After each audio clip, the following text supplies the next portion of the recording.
Have you ever wanted to paint watercolor on everything you run across? Then this lovely primer just might change the watercolor game for you completely. Today, my friends, we are talking about watercolor ground.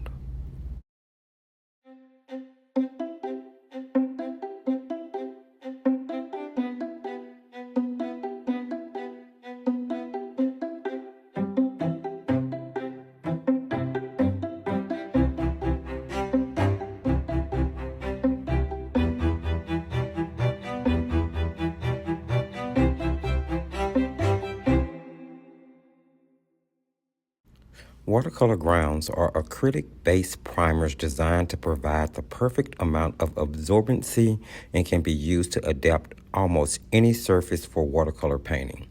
It does this by adding texture, just like watercolor paper, to plastic, wood, glass, metal, and many other surfaces. Watercolor ground is applied to a surface the same way as gesso, but it includes an absorbent ingredient that makes it receptive to watercolor and gouache paints. This makes it better for receiving watercolor than gesso, which tends to hold the moisture on the substrate surface, making it more difficult to glaze and layer on.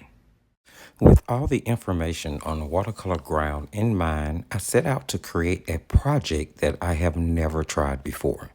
The first thing I did was to search YouTube to find something that ground had not been used on. I wanted to add a new project to the sea of watercolor ground project videos out there. After searching through dozens of videos, the one thing I could not seem to find was watercolor painted directly onto a coffee mug. So I decided that I would try it. Of course, then I was met with the obstacle of being able to drink from the mug if the ground and artwork were taken up towards the rim. Ultimately, I decided to move forward with the project, but to use the finished mug as a brush holder instead. The notion, friends, just made me smile from ear to ear.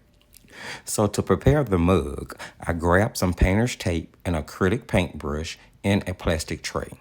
I added the tape around the top of the mug, and then using gloves and sandpaper, I lightly sanded the area I was going to be applying the ground to.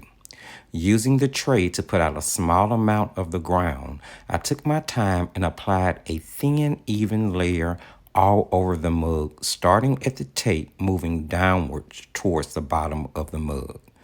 I let the first layer dry, and then off camera applied a second layer. I gave the ground 72 hours to dry, which was the maximum amount of time found in the instructions. And then, friends, it was time to set out on my adventure in paint. So I grabbed my Cezanne watercolor pencils, my black fine liner pens, and my white night watercolors and began to create. Knowing that I was turning this into a brush holder, I decided on what set of brushes I had that could be used as inspiration for the color scheme and design. Then it hit me. What better brushes to use than the set that is my current favorite, and that is the Paintcrush Art for Joy's Sake and Free from Fear brush sets. So I chose a few watercolor pencils from the set to sketch with, and then speeding past my own blank page fear, I dived right in and started to free sketch. I decided that I wanted to do a floral composition and that I wanted it to be a bit whimsical in its design. So my first thought was an anemone. I wanted it to be pink. Now, friends, you know how scary it can be to start. But I did, and I just kept sketching until I had one side of the holder covered. I didn't really plan this out, but rather allowed the composition to create itself.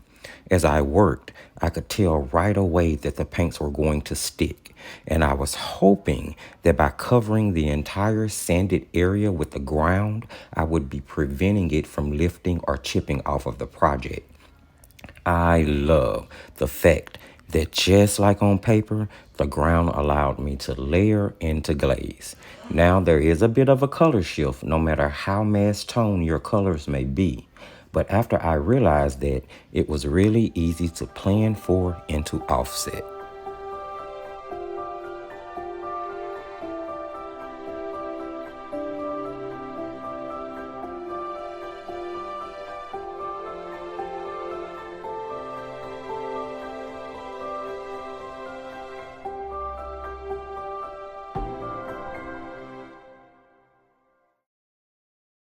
Okay, friends, we have covered a lot up into this point, and I realize that you may have some questions. So take this time to go ahead and drop whatever questions you may have in the comments section concerning the watercolor ground, and I will be happy to share any experience that I've had with my use of the product. Also, this is the time for me to say thank you. I appreciate you, and to ask you, if you've enjoyed this video up to this point, go ahead and sprinkle a little love and give this video a thumbs up as we continue.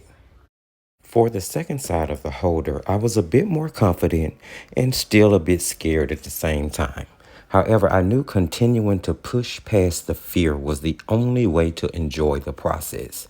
I mean, I was making a holder for the Free from Fear brush set after all.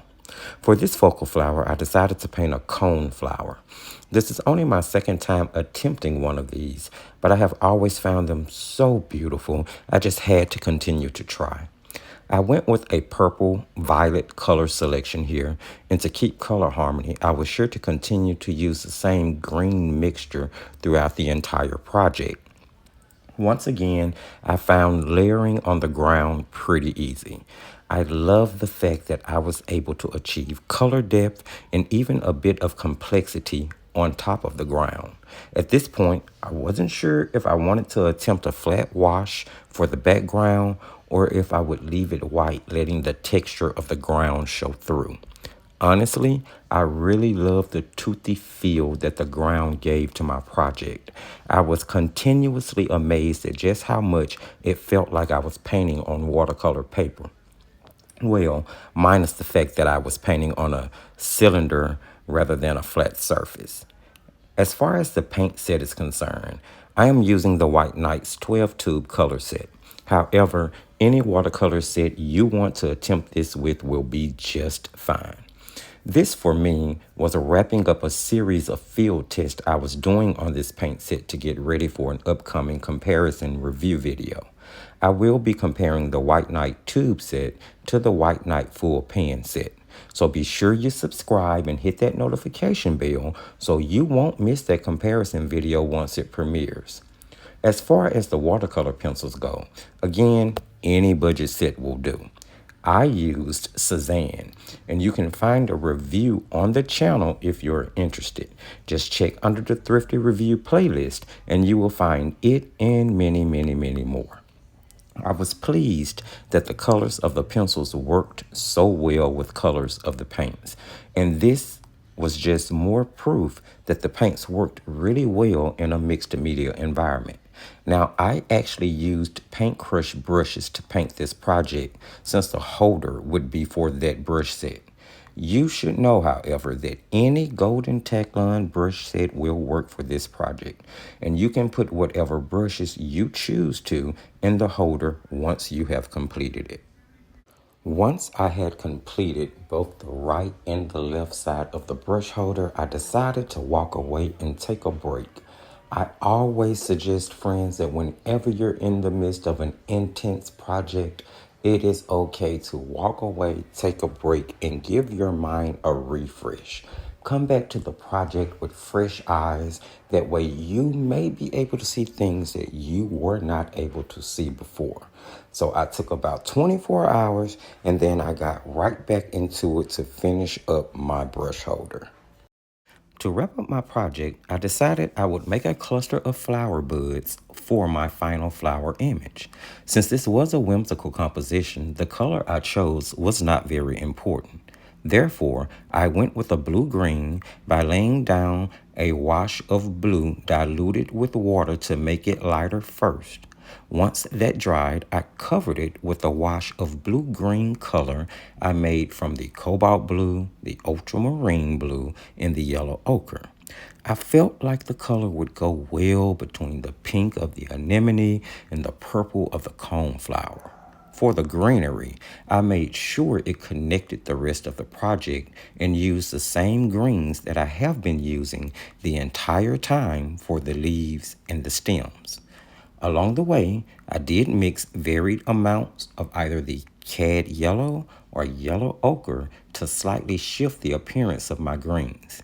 By this point in the project, I felt I had a really good grip on working with the watercolor ground, and I have to say, I thoroughly enjoyed working with it.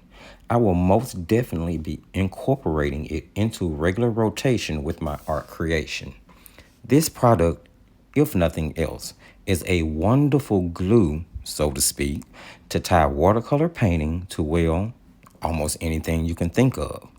I did decide to add a few berries throughout the painting just to tie it together more and to bring in a really bright and rich red. Afterwards, I took one final stab at making sure my darks were at the right depth, and I was sure to use the smallest round I had to get in those final little details. Then I checked everything for completion.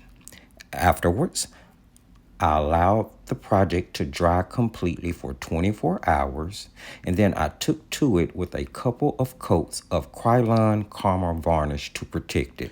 And that, friends, wraps up my DIY brush holder project, and I have to say, I really love the way it turned out. If you like the video, don't forget to give it a thumbs up. Go ahead, hit that subscription button, jump in the comment section. You can check the video description for all relevant links. And remember, as I tell you, always just keep creating.